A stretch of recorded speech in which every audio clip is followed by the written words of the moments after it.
Salut à toutes, salut à tous et bienvenue sur Web Girondin pour les tops et les flops de ce match entre Bordeaux et Brest. Les Marinés Blancs qui s'inclinent pour la sixième fois de la saison. On regarde ensemble les tops et bien sûr les flops.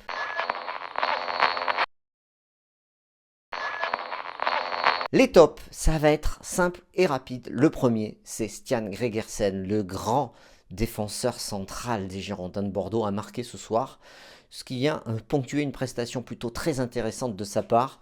Il marque le seul but bordelais sur coup franc et vient couper la trajectoire d'un coup franc de Javairo Dilrosun. Un but sur coup de pied arrêté. Enfin, on assiste à un nouveau but sur coup de pied arrêté. Et on aura en tête aussi ce rush de 50 mètres avec ses grandes jambes, sa grande amplitude.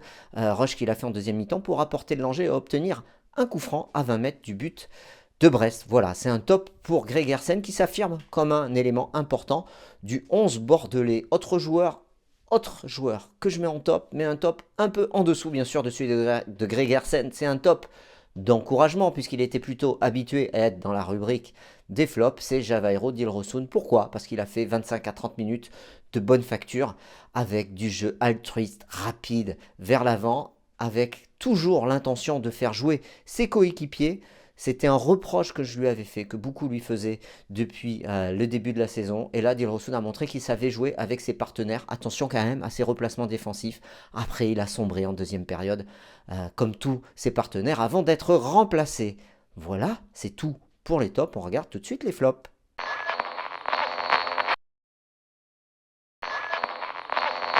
Les flops, on a l'embarras du choix ce soir avec le premier, Ricardo Mangas.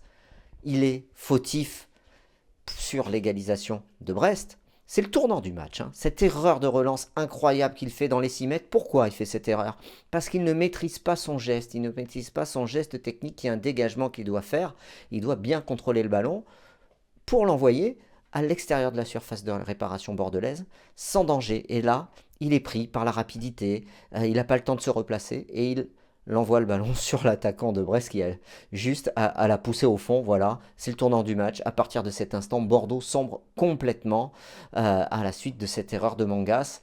Ce n'est pas la première fois qu'il est fautif sur des buts adverses. Cette fois-ci, c'est une erreur flagrante. Donc c'est un flop pour le défenseur gauche portugais.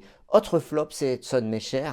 Des lenteurs de déplacement, des gestes techniques mal maîtrisés, des erreurs de relance. Voilà, c'est difficile pour Edson Mecher de tenir 90 minutes à haute intensité.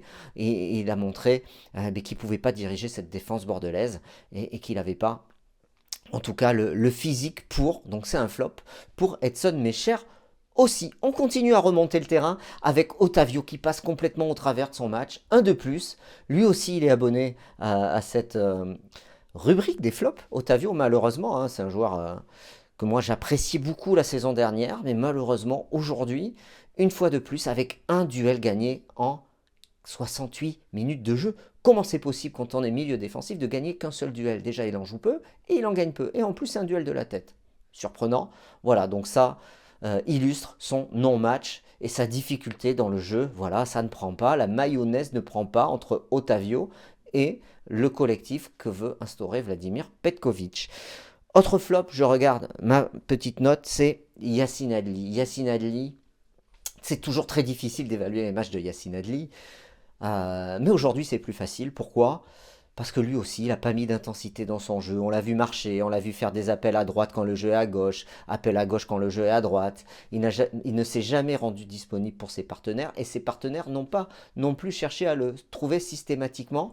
Il a un rôle d'électron libre dans cette équipe et ça ne fonctionne pas, ce rôle d'électron libre pour Yacine Adli.